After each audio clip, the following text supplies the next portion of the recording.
Hello, everyone. Hello. Welcome to a history lesson with Mr. Shield. Mr. Shield here from 4R. Hello, everyone. I hope you're all right. Welcome. We're going to be doing our lesson 2, all about ancient Persia and ancient Greece today, learning about a bit more about the Persian Empire. We learned about the start of the Persian Empire last week, I think. We learned about Cyrus the Great, who founded the Persian Empire, and later Darius took over and he became the King of Kings because he expanded the empire. So today's lesson is kind of following up with how Darius did with his empire and what happens with Darius and that expansion. Today with the lesson, you need a sheet to go on with this lesson. So hopefully you've been onto Google Classroom or you've been in to collect your work from school if you're doing it there. You might even be in school watching this video if you're part of Key Worker Provision, but hopefully you've got this sheet in front of you. It's titled The Persian Empire, and it's got sort of 4 sections to it. The first section is some sentences with missing words. We'll get to that in a second. The second part is talking about succeeding or succession, finding out what that word means. The third part is about making choices about some of these unusual words you see. We'll get to them later on. And the fourth part is choosing options and then writing down 3 things. Okay, so there's 4 sections to this lesson. And what I'd like you to do is take it bit by bit. So during this video, I will kind of stop and be like, now time for part 1 or now time for part 2, and do it as we go along rather than trying to rush through just now. So if you haven't got the sheet now, you can press pause, go and get the sheet from wherever you're getting it from, either from the printer or at school or from a teacher if you're at school already, and then we can carry on. Okay, so press pause if you need to do that. And then we'll move on. Okay, so let's move on and let's do some revision of our first lesson that we did about ancient Persia. Okay, ancient Persia, you might remember last week learning about ancient Persia. So on the right-hand side, hopefully if technology is working and everything's going well, you'll see some words in a blue box. The words are fairly, gates of Ishtar, Cyrus the Great, Darius, Empire, and Babylon. Okay, those are some words there. And then on the left, we've got some sentences which mirror the sentences you've got on your sheet. So if I read them out, the idea being that you choose the right word on the right-hand side to go into these sentences. So something was known as the King of Kings. You make a decision there, which one of those words fits in there. He was the leader of the Persian something. Again, have a look, make a decision. Sentence 3, the name of the king who began the empire by taking over the kingdom of Medes was called something. Something. What could it be? Make a decision. He wanted to take over a wealthy kingdom called something. You might remember it had beautiful hanging gardens and it was really rich and made of stone buildings. And he decided to offer the people of this amazing kingdom a deal. If they opened their something, he'd get rid of their king, but he'd treat everybody else something. All right, so let's make a decision about what words fit in to each of those sentences and then write those words in to complete them. All right, now you can pause the video to do that if you want to take some time over it, just making the right decision. Pause the video, choose the words and fill them in, and we can look at those later. All right, well, now if you're ready to move on now, let's have a look at a new word alert. A new word alert, we're learning a new word. You might know this word already, you might not, but we're going to look at the word succeed and the word successor. You can say succeed if you like. It's quite fun to say. Succeed. Yes, you said it brilliantly. Succeed. I don't know if you said it brilliantly. I hope you did out there, wherever you are. So to succeed after someone else, this is what it means to succeed. I mean, there is one meaning, which means to do well at something, to win something, to achieve. But how we're thinking about the word succeed is to sort of come next in a position, an important position, like a queen, a king, or a ruler of some kind. Somebody who succeeds to become a king, a queen, or a ruler of some kind is called a successor. A successor. That's a fun word to say as well. So let's look at this. To succeed after someone else is to come next in an important position, like queen, king, or ruler. And I've got some examples you can read here, and I'll read them out to you. After Queen Elizabeth passes away, if she passes away, she's no longer queen. Charles will succeed her. Prince Charles will succeed her and become king of the United Kingdom. He is her successor, the next in line to take over the role of monarch. After Cyrus the Great died, the leader of the Persian Empire, the founder of the Persian Empire, after Cyrus the Great died, his son was named as his successor. If the prime minister loses an election, he'll be replaced by a successor. Okay, he'll be replaced by a successor. In the same way, recently, Donald Trump, lost the election. His successor in that role of president is Joe Biden, who won the election. Okay, so to succeed after someone else is to come next in an important position like queen, king, or ruler or leader, you could say. And what I'd like you to do now is do part 2 of your sheet, where we write the definition of what it is to succeed. And you can copy that down from the board or put it in your own words if you like. And that's completing part 2 of the sheet, okay? To succeed after someone else is to come next in an important position. And it's really key we learn that word and we know what it means. So have a go at writing that. Press pause if you need to, or we go on to our next slide. Now, last lesson, we discovered that this person you see in front of you, this rather wonderful image, this is a drawing, obviously not a photograph. Cyrus the Great had taken over Medes and he'd taken over Babylon. He had begun the Persian Empire, the Persian Empire. So he'd begun that, taking over Medes, taking over Babylon. Cyrus was part of the Achaemenid family, really important family in Persia. Now, after he took over these places, he wanted people to know that he was a hero, that he was a good ruler. He also wanted to tell people that he got rid of a bad king from Babylon. So to do this, he wrote a special message. He wrote a special message to send out to lots of people, some of them in the Persian Empire, some of them outside the Persian Empire. And he wrote this special message in something called cuneiform, which is the ancient language of the bigger area where this story takes place, an area called Mesopotamia. Mesopotamia. Another great word to say. Loads of fun to say. Mesopotamia. Mesopotamia. You can even have a go at saying it at home. Try saying it really fast. Mesopotamia, Mesopotamia. Can you do it? Yeah, good job, I think. I don't know. I'm just assuming you did a really good job with that.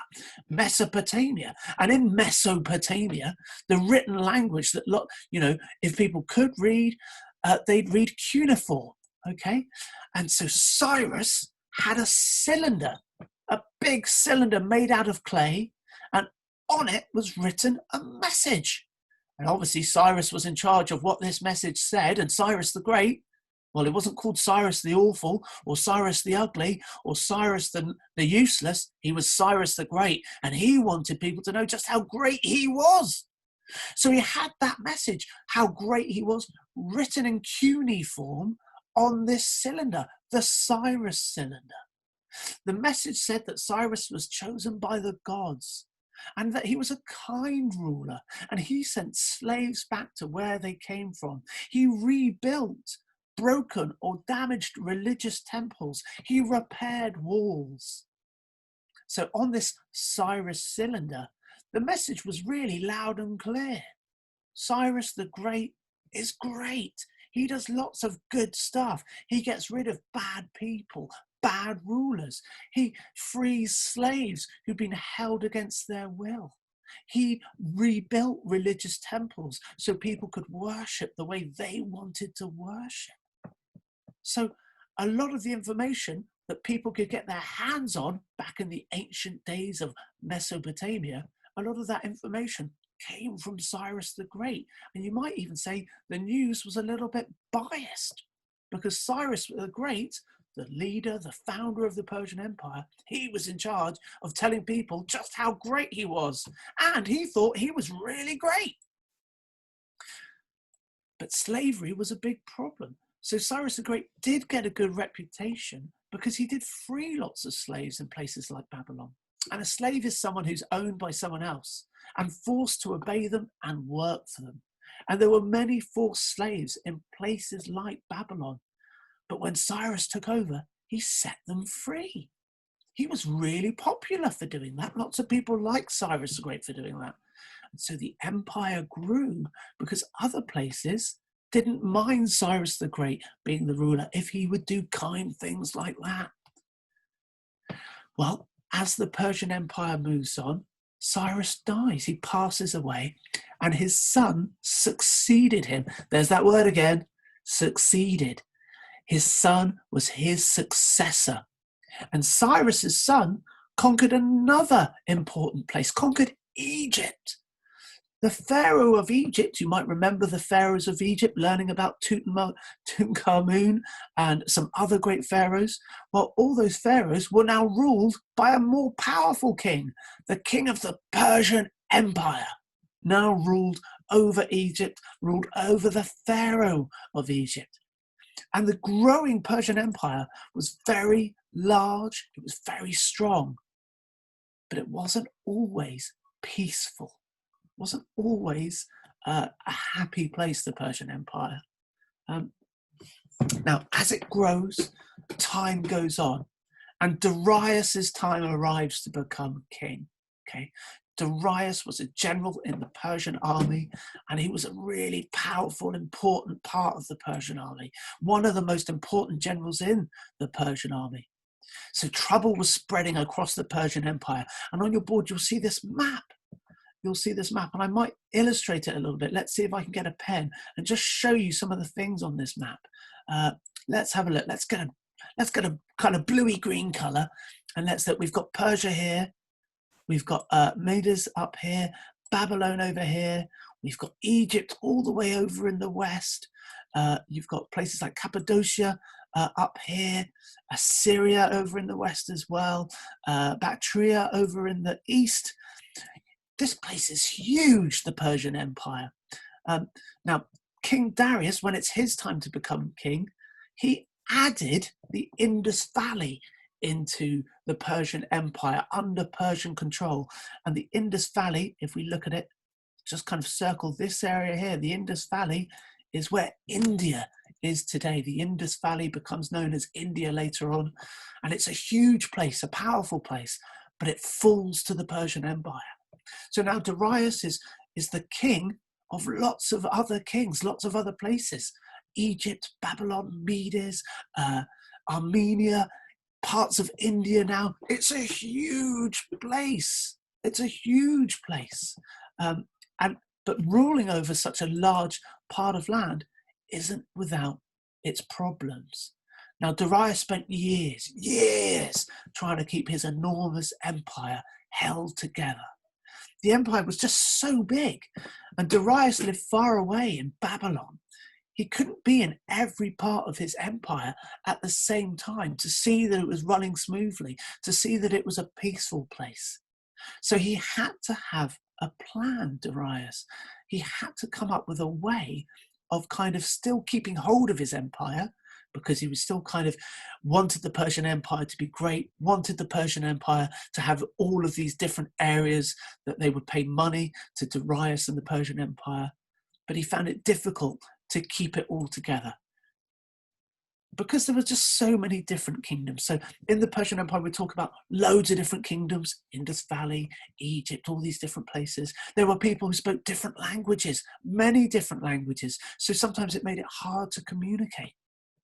There were different types of money, different types of culture and religions. So there was lots of differences in the Persian Empire. And Darius knew that to really rule over these different places with these different beliefs, these different cultures and languages and money, you need a plan. And his plan I'll get to in just a minute. What would you do if you were Darius and you had this Persian Empire?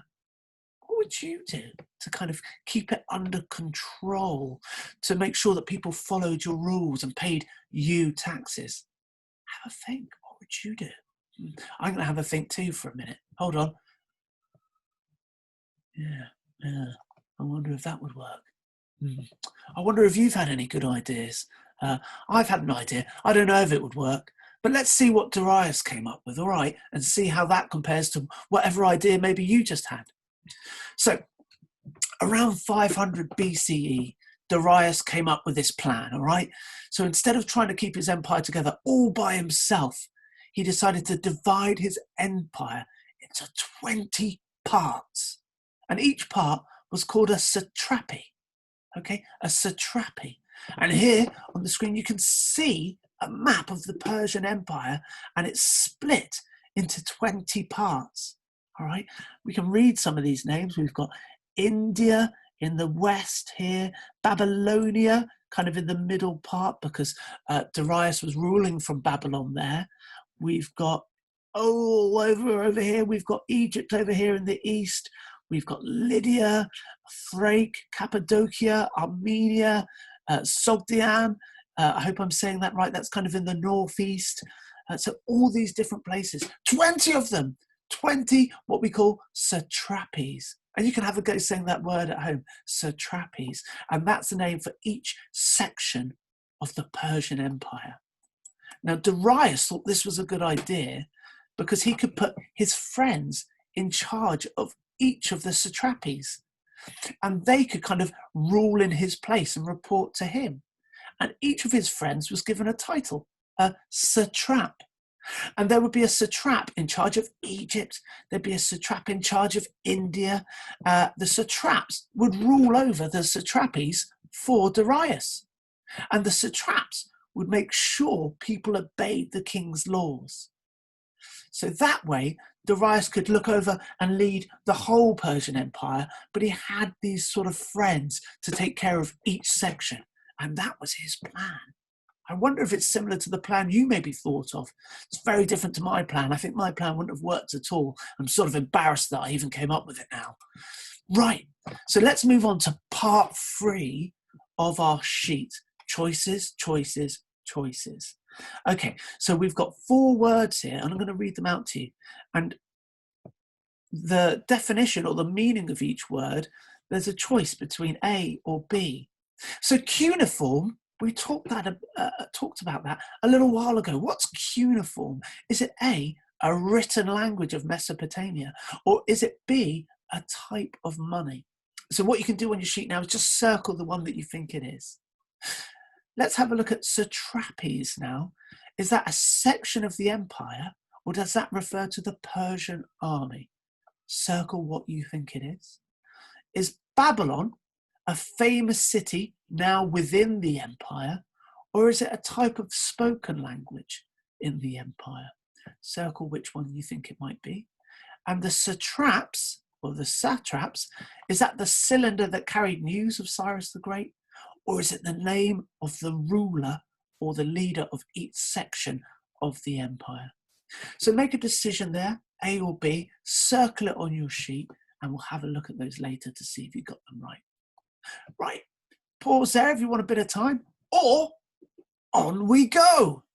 Now, the satraps, as we called them, the satraps, who were the leaders, the rulers of these satrapies, these smaller sections of the Persian Empire, they would keep the peace and they'd listen out for any rumors of trouble or dissent.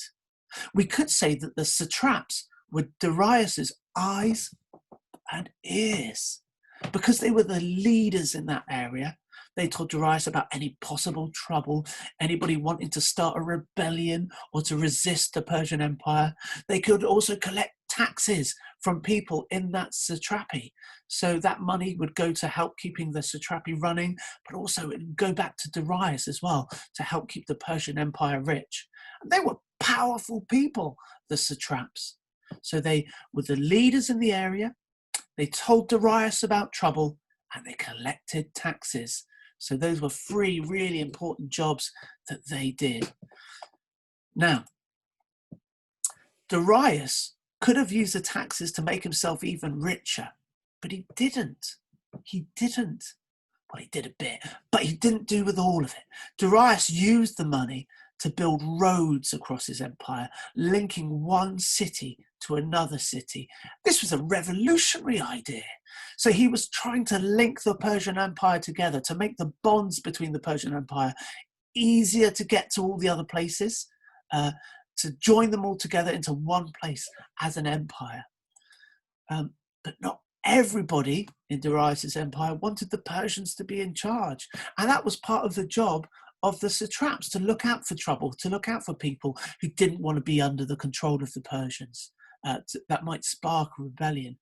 Now, the Persians really wanted to get the empire as big as they could, and they really wanted to add lots of Greece to the Persian Empire, lots of parts of Greece to the Persian Empire. But the Greeks didn't like that. They didn't like that at all. And the Greeks would fight back. They would fight back.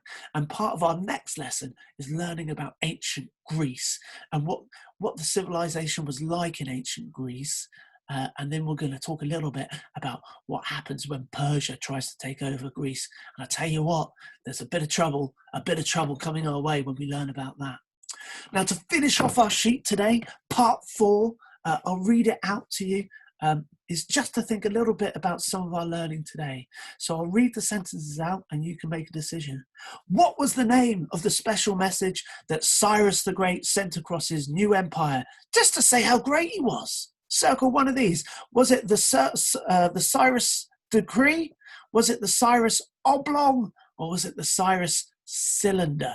You might remember it had cuneiform written all over it, the written language of Mesopotamia, the part of the world where the Persian Empire was spreading.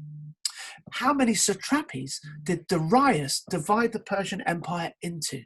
And you could circle one of these choices. Was it 40 satraps, 100 satraps, 200 satraps, or 20 satrapies? Write down 3 things that the satraps did for Darius in their own areas. So think about the 3 kind of important things that they did for Darius in the empire. All right, good luck filling those out. I hope you do okay. I hope you've enjoyed this session. When we come back to do our next history lesson, we're going to be learning about ancient Greece. We're going to be learning about Athens. We're going to be learning about Sparta. We're going to be learning about just what it was like to grow up in a Greek civilization. And then as we move on, we're going to talk about the wars that happen, because there are wars between Persia and Greece. Good luck with this, finishing it off. I hope you've enjoyed, and we will see you very soon when we come back to talk about ancient Greece, ancient Persia, and some of the wars that happen. Okay, farewell.